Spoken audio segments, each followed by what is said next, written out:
मेरा बेटा पुराने कब्रिस्तान में मेरे अब्बा मरहूम की कब्र के पास ही मुझे भी दफन करना। सुन रही हो ना मेरा? रजिया, ऐसी बातें क्यों करती हो तुम? तुम्हें कुछ नहीं हुआ है रजिया। डॉक्टर ने कहा है कि बहुत ज्यादा जहनी परेशानी की वजह से तुम्हारी ऐसी हालत हुई और आगे 7 दिन तुम्हें मुकम्मल आराम बोला है।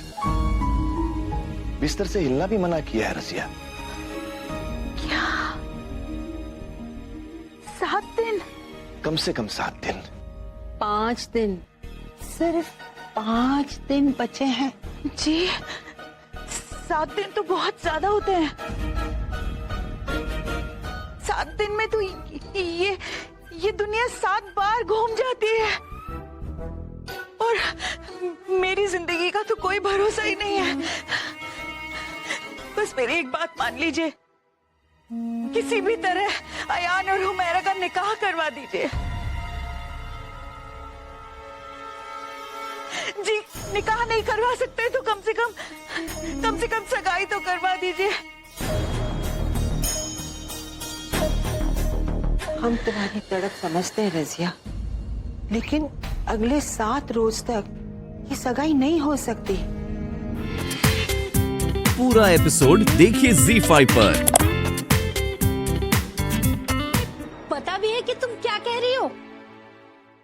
अब मैं बोलूंगी तो बोलोगी कि बोलती है?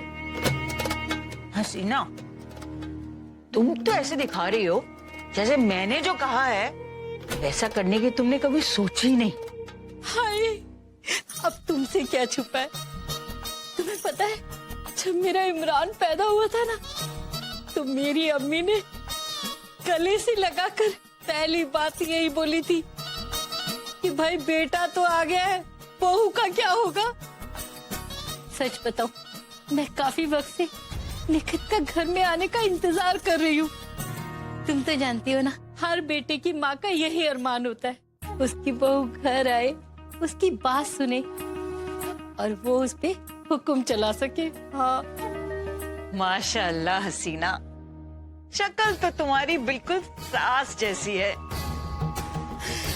और अब देख लो, ये सब करने का मौका मैंने तुम्हें अभी से दे दिया। तुम वाकई चाहती हो कि मैं अभी से निखित का जीना हराम कर दूं? तो क्या अब लिख कर दूं? तब यकीन होगा तुम्हें।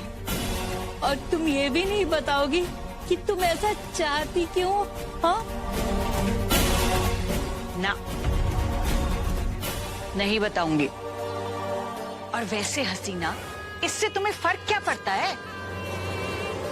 तुम तो बस सिर्फ इतना सोचो कि अगर मैंने तुमसे ये करने को कहा है तो इसमें जरूर मेरा कोई फायदा होगा। और हसीना, अगर मेरा फायदा है तो तुम्हारा फायदा तो अपने आप हो जाएगा। तो फिर ये तय रहा, जो मैं निकाह के बात करने वाली थी ना, वो मैं अभी से शुरू कर देती हूँ। दुनिया ऐसे कुछ भी समझे, मैं तो इसे सास का हक इस्तेमाल करना मानती हूँ। हाँ, मैंने भी निखित के आंखों से ये मोटे मोटे आंसू ना निकलवा दिए ना, तो मेरा नाम हसीना नहीं। हाँ, अल्लाह कसम, सास हो तो तुम जैसी। वाह वाह, सुभान अल्लाह। ओढ़ने की क्या जरूरत है? पाँव में घुंघरू बांध लो। जब बेहई पे उतर ही आई हो तो उसकी कमी क्यों छोड़ दी? वो तो बस हम ऐसे ही। वो ये सब वैसे ही। मैंने पूछा निखित, ये सब क्या हो रहा है? निखित, तुमने हमारे घर का तो रास्ता देखा है ना? हमारे घर के रास्ते के बीच में एक झील पड़ती है। जब तुम इस घर से विदा होकर उस घर में आना ना, तो ये बेहयाई की गठरी बांध कर उस झील में फेंक देना।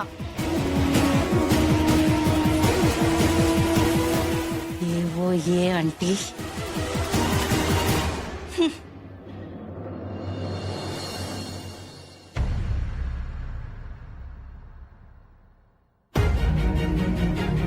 काश बाजी आप इन्हें भी उस गठरी में बांध पाते।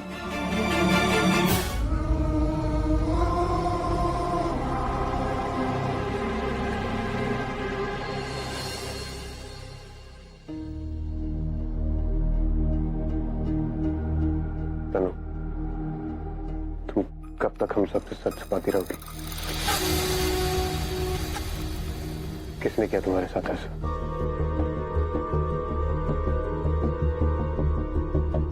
अनु, why don't you say something? तुम मुझे बता क्यों नहीं देती? अगर तुम मुझे बताओगी नहीं तो मैं तुम्हारी मदद कैसे करूंगा? कौन है वो पत्थर की आंख वाला शख्स?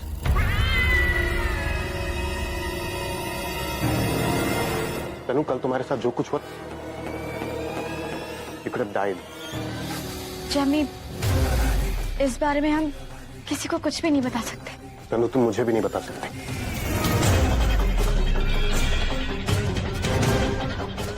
आप तो जानते हैं जमी, हम आपसे कुछ नहीं छुपा सकते।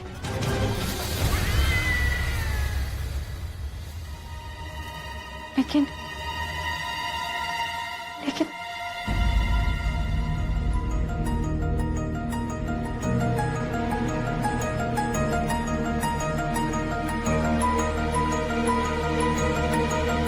लेकिन तनवीर,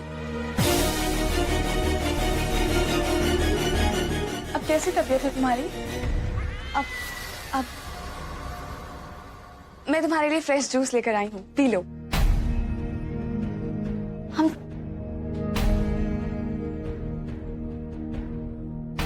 इट्स ओके, बाद में पी लेना, मैं यही रख देती हूँ। तुम थोड़ा आराम कर।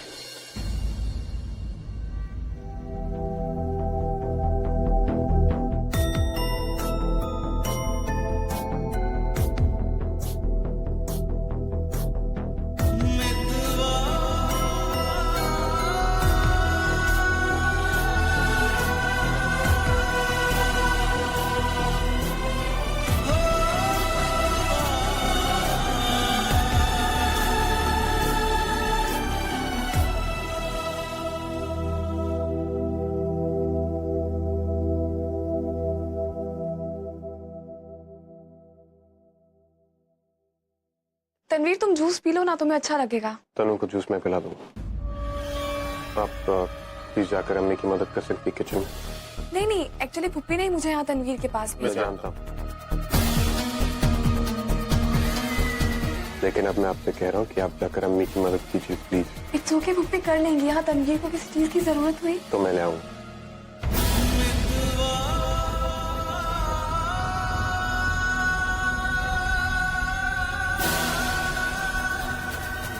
ओके।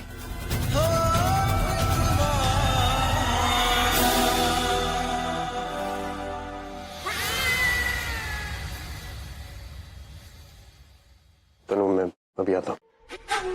जी।